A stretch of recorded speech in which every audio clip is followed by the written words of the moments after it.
but because they are hard. This is Apollo Saturn Launch Control. We are go for Apollo 11. The Apollo mission, the flight to land the first men on the moon. Ignition sequence starts. 6, 5, 4, 3, 2, 1, 0. All engine running. Liftoff. We have a liftoff. 32 minutes past the hour. Liftoff on Apollo 11. We copy you down, Eagle. Listen, Tranquility Base here. The Eagle has landed.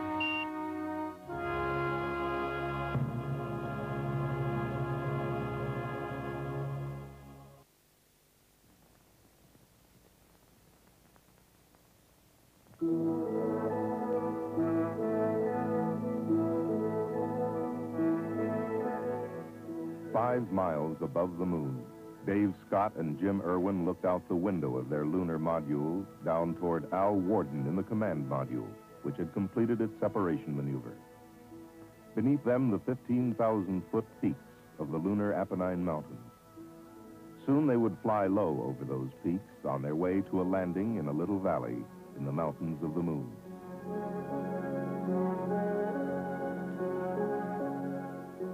Coming up on pitch over. P64. Okay. Bam LPD. LPD. Coming right. Out their window, they could see the sinuous meanderings of the lunar canyon known as Hadley Rill as they brought their lunar module, call sign Falcon, toward its landing, and the beginning of what would be one of the most significant chapters in the history of scientific exploration. 9% fuel. 200, minus 11. 150, minus 7. Minus 6. 120 feet, minus 6.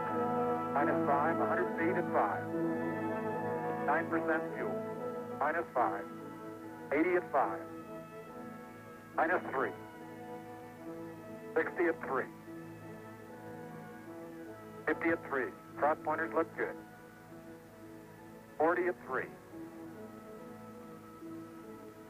33. 25. 2. Okay, I've got some 7% fuel. 20 at 1. 15 at 1.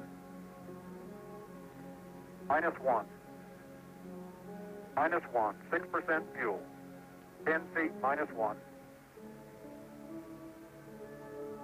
8 feet, minus 1. Contact. Bam. Okay, Houston, the Falcon is on the plane at Hadley. Roger, roger, Falcon. No denying that, we had contact. Houston, the Hadley base here. Tell those geologists in the back room to get ready, because we've really got something for them. Scott and Irwin were located on an undulating plain situated between the Apennines and Hadley Rill, an area selected by the scientists as being one of the most geologically significant sites on the moon. Okay, overhead hatch is open and latched. 2 hours after touchdown, Dave Scott stood up in Falcon's upper hatch to survey their landing area. Oh boy, what a view. I can see Pluton and Icarus. As Scott stood describing the craters and mountains, we on Earth perhaps did not yet realize the scope and extent of the coming mission. Aboard the lunar module was a small dune buggy-like car called the Lunar Roving Vehicle, or just plain Rover. The astronauts would travel miles in collecting samples and placing and conducting experiments. There are no sharp, jagged peaks. There are no large boulders apparent anywhere. They would observe the layering of the lunar terrain, most clearly seen in the formation 14 miles to the south, called Silver Spur. This layering, later to be observed in the mountains and the rill, gives scientists a direct look at the structure of the moon and a deeper insight as to the significance of the collected samples.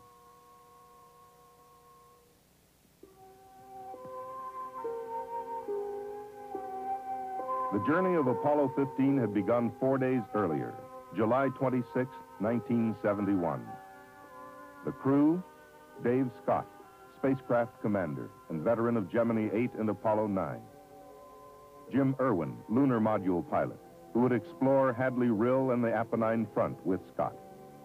Al Warden, command module pilot, who would remain in lunar orbit operating an extensive array of cameras and experiments and making observations which, when coupled with the surface work of Scott and Irwin, would give the most comprehensive picture of the moon's structure and history ever achieved.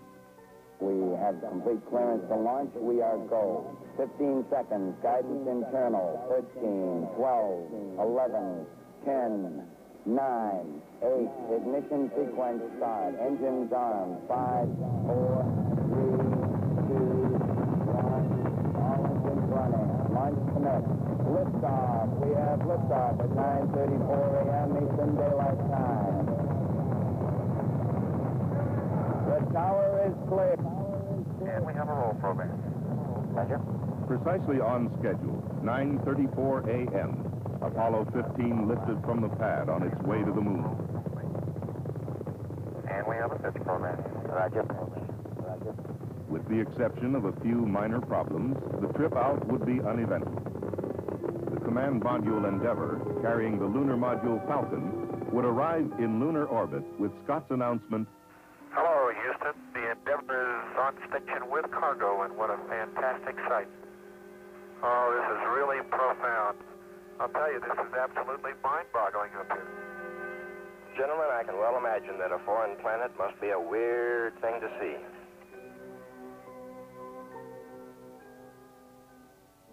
July 31st. After a night's rest, Dave Scott descended into the lunar morning.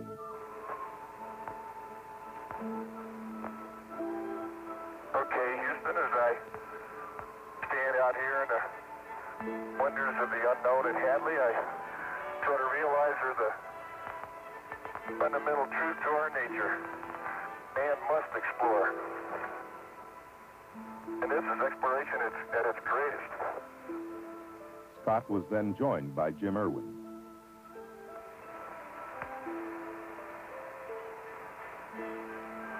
Oh, boy, it's beautiful out here. Reminds me of Sun Valley. Their first job was to get the lunar roving vehicle out of its storage bay. Looks like she's coming down okay. No. Hey, can you pull it out a little bit, Jim?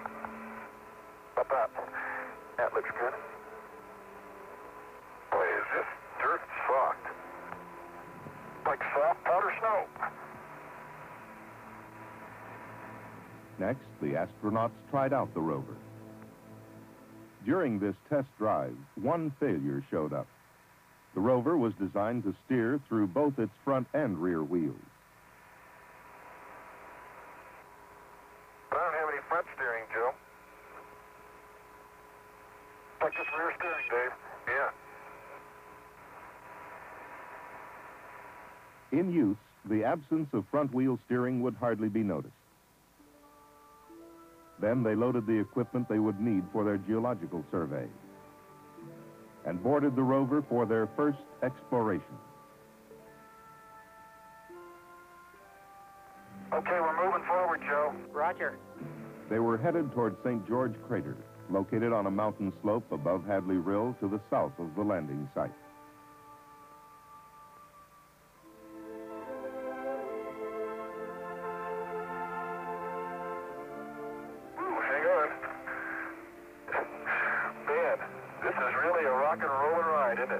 There would be a stop to collect samples at a smaller crater called Elbow, then arrival at the base of St. George, and a look into Hadley Rill. Oh, look at that. Oh, look back there, Jim. Look at that. That's beautiful. That is spectacular. This is unreal. The most beautiful thing I've ever seen. Scott then adjusted the television antenna on the rover. 250,000 miles away, in Houston's Mission Control, a flight controller operated the television camera mounted on the rover. Scientists and engineers on Earth could directly monitor the lunar exploration. And those of us at home watching on television felt like the third astronaut on the moon. That looks fairly recent, doesn't it? It sure does. Okay, now we got the fillet, we got the soil, now we need to sample the rock. Yeah. The astronauts began to collect samples and photograph the area. The samples would consist of rocks picked up with a rake-like device, soil samples, selected rocks, and chips taken from boulders.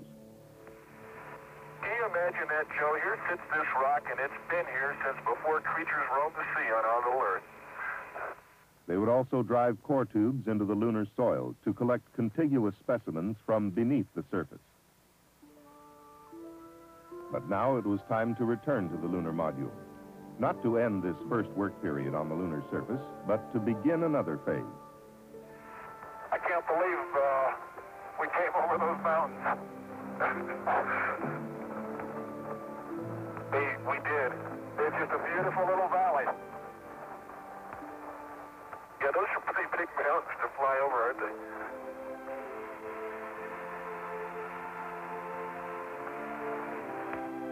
After returning to the LEM to load equipment, they moved to a nearby location to set up a science station similar to those left on previous missions. With the establishment of these experiments, a network of scientific stations was achieved which would allow triangulation of events and give us the ability to locate precisely the origin of lunar events. As they worked, one of their instructions was to throw the packings as far as possible from the site. Dave Scott. I'll give you a demonstration here, Joe. Roger, right on. Here it goes. Spectacular demonstration. Oh, well, enough of that. Lovely. What was that a demonstration of, by the way? It started out to be of gravity, and it wound up being of centrifugal force, I think. Using an electric drill, Scott sank a tube into the lunar soil, into which a probe would be placed to measure heat flow in the lunar material. The difficulty in drilling would delay placement of the second probe until the next day.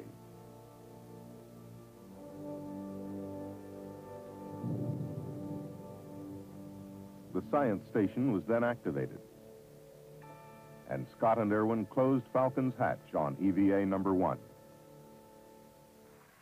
Tsiolkovsky is big enough so that you do get some, at least optical impressions of the central peak being higher than the ridges, but I think it's just because the basin is 60 miles above the moon, Al Warden orbited in the command module Endeavour, operating experiments, his observations adding to the wealth of scientific data already accumulated.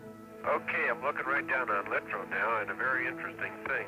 It looks like a whole field of small cinder cones down here. The detection of cinder cones, clearly of volcanic origin, helped solve another element of the controversy about how much of the moon was formed by volcanoes and how much by meteoroid impact. Warden was operating a series of experiments in the scientific instrument module. These included a mapping camera to shoot lunar features and simultaneously the star field for accurate location of these features, a panoramic camera, a laser altimeter for accurate topographical mapping, and a series of experiments to analyze the chemical makeup of the lunar crust. In the estimation of a number of scientists, this orbital research station would provide the most important information collected during the mission. Okay, down the ladder to the plains of Hadley. August 1st, Scott and Irwin prepared for their second day on the moon. And as Scott checked the inoperative forward steering of the rover, You know what I bet you did last night, Joe? You let some of those Marshall guys come up here and fix it, didn't you? It worked, Dave? Yes, sir. It's working, my friend. Beautiful. their destination was the base of the Apennine front. Here they hoped to find some of the basic substance of the lunar highlands. As we drive up sun here, I can see Mount Hadley, and the linear patterns in it are really remarkable. Then they began the physical sampling of the Apennine front, stopping at 4 craters in their traverse. Oh, boy. It's a nice little crater, isn't it? Sure is. Okay, Jimmy, let's go to work. Roger. Look at that. Almost see twinning in there. Guess what we just found? I think we found what we came for. Crystal rock, huh? Yes, sir. to the untrained eye, it looked like just another rock. But its large crystals, formed in pairs called twinning, showed it to be a section of primal lunar crust, formed during the earliest history of the solar system, not obliterated by billions of years of impacts and lava flows. It was a key to many mysteries. Was the early lunar crust molten? Why differences in color and density between the highlands and lowlands? Nicknamed the Genesis Rock, it stands as a major clue in unraveling the formative processes of the moon, the Earth, and the planets. Make this bag number 196 a special bag. Yes, sir. Joe, this crater is a gold mine.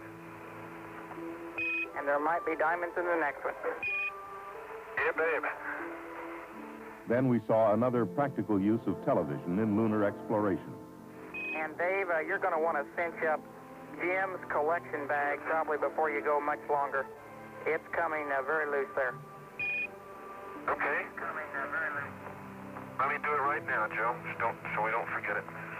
Roger, we sure don't want to lose that one. I don't know what we'd do without you, Joe. Okay, Jim, let's get on a rover and get back. Yeah. Gee, it's nice to sit down in it. Oh, it is. Okay, and we're on our tracks. Roger. And follow them home. There's sure a lot of neat rocks in Dune. Too bad we can't spend some more time. On your next trip. Yeah, next trip, you're right. Making me seasick. What do you expect traveling on the Mare? They returned to the science station where Scott once more manned the drill to place the second heat flow probe and later to get a deep core sample. The difficulty in drilling was shown by Scott's hands, which would carry bruised fingernails from his efforts for several weeks after the mission. Okay, Dave, take heart. You've got just 1 minute of drilling left. Okay, we made a little money, didn't we? And over fifth. It was time to get back into the LEM and end EVA-2. The drill and attached sections were left in the ground for removal during the next day's traverse. On Earth, scientists pored over data from the television, from the astronauts' descriptions, and from the orbiting experiments. The 1,400 photographs the crew would return would themselves constitute a major scientific legacy. Lunar exploration was achieving a new maturity. We are now exploring to test new hypotheses, and the pieces were fitting together. One scientist, when asked why he didn't sit down and rest after an around-the-clock session, replied, "I can't. I'm too excited." Oh, it's nice to be outside where you can stretch a little bit. Okay. That's the site. Yeah, I'll meet you up there. Out to the drill. We last left our friend. Oh, it's our friend, huh? Yes, it is. If we could just get our shoulder under that. Okay. Their first stop was at the drill they had left during the second EVA. This core tube was the deepest sample ever collected from the moon, perhaps the deepest we would ever get. 8.5 feet beneath the surface, cutting through 58 distinct layers. This would not only tell us more about the lunar structure, but contained in this soil were traces of particles emitted by the sun billions of years ago, which would give us a clue to the early years of the solar system. But now it was time to leave the core tubes to be picked up later and head west-northwest to the rim of Hadley Rill.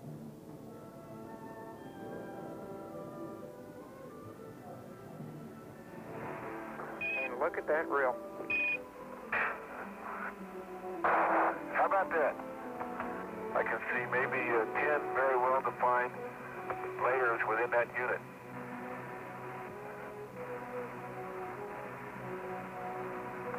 Hang on. Yeah. All right. Yeah. Very soft there. I stumbled over that rock.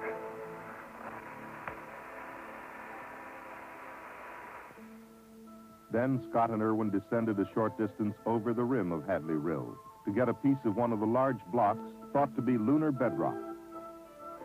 A big rock there. Sure is. Let's go down and get a chunk of the bedrock here.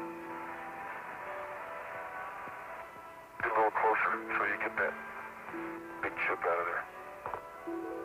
Boy, what a rock. Getting ready to move out, Dave? Yep. Yeah. Something here for the next guy.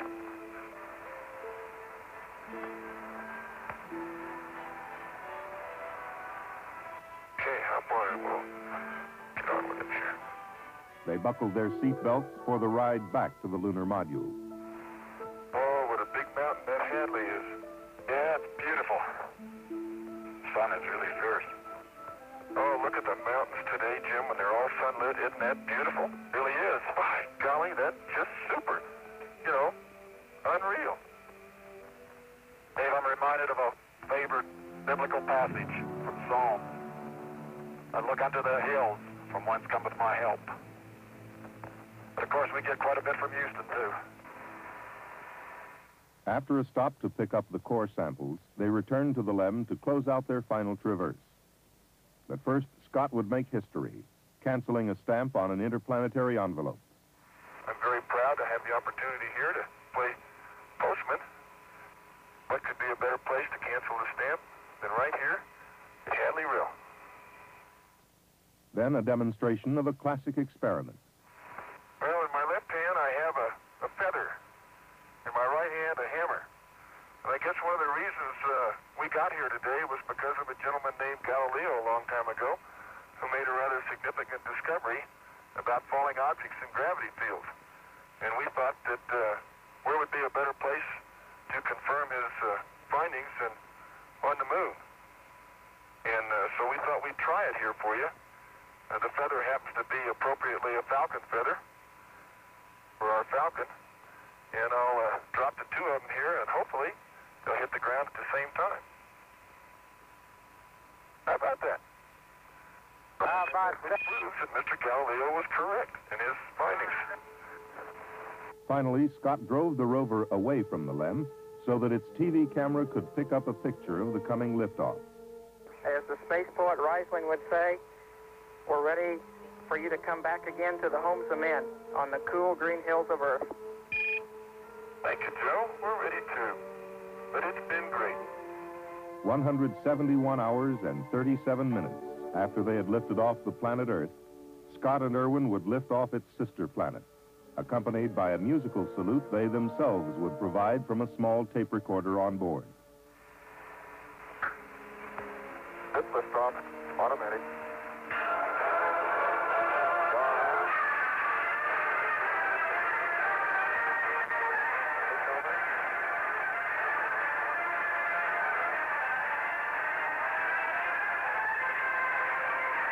About 306.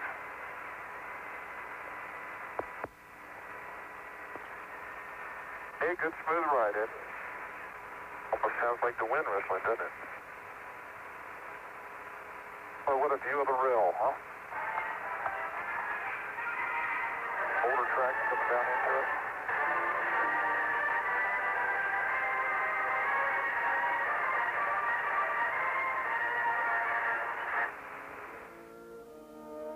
The rendezvous and docking procedures were flawless, right on the money.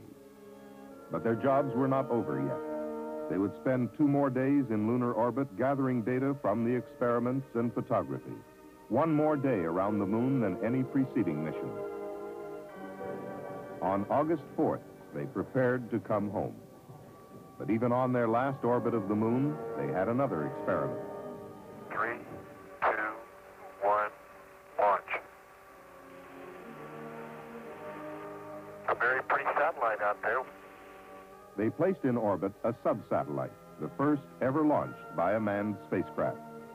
It was designed to circle the moon for a year, measuring variations in lunar gravity, the strength and direction of interplanetary and Earth magnetic fields, and the flow of charged particles in space. Tracking stations have acquired the satellite. Oh, very good. then the burn to bring them back to Earth.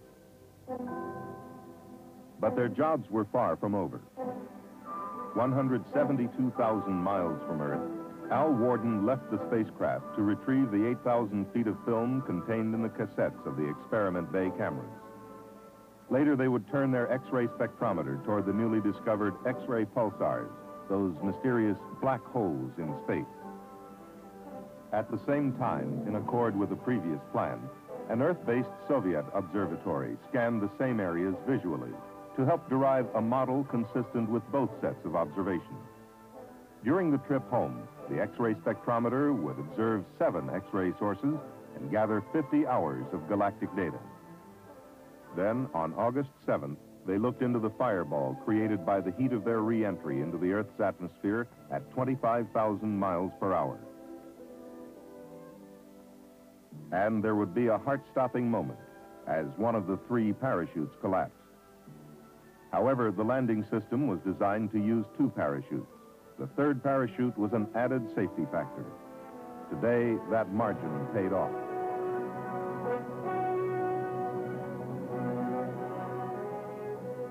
The success of Apollo 15 had been spectacular. The scientific results had been almost unbelievable. In the words of one scientist, a 5-for-1 mission. Yet while we rejoice in our success, we cannot afford to forget the sometimes painful efforts that gave us these achievements. Spacecraft Commander Dave Scott. I think many people have contributed to this pinnacle we've reached. Some have contributed more than others, and we know of 14 individuals who contributed all they had. And because of that, well, we left a small memorial on the moon. About 20 feet north of Rover 1, in a small subtle crater, there's a simple plaque with 14 names. And those are the names in alphabetical order of all the astronauts and cosmonauts who have died in the pursuit of exploration of space. Near it is a small figure representing a fallen astronaut.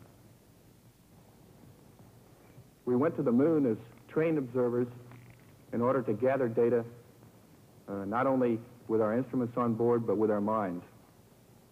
And I'd like to quote a statement from Plutarch, which I think expresses our feelings since we've come back. The mind is not a vessel to be filled, but a fire to be lighted. Thank you.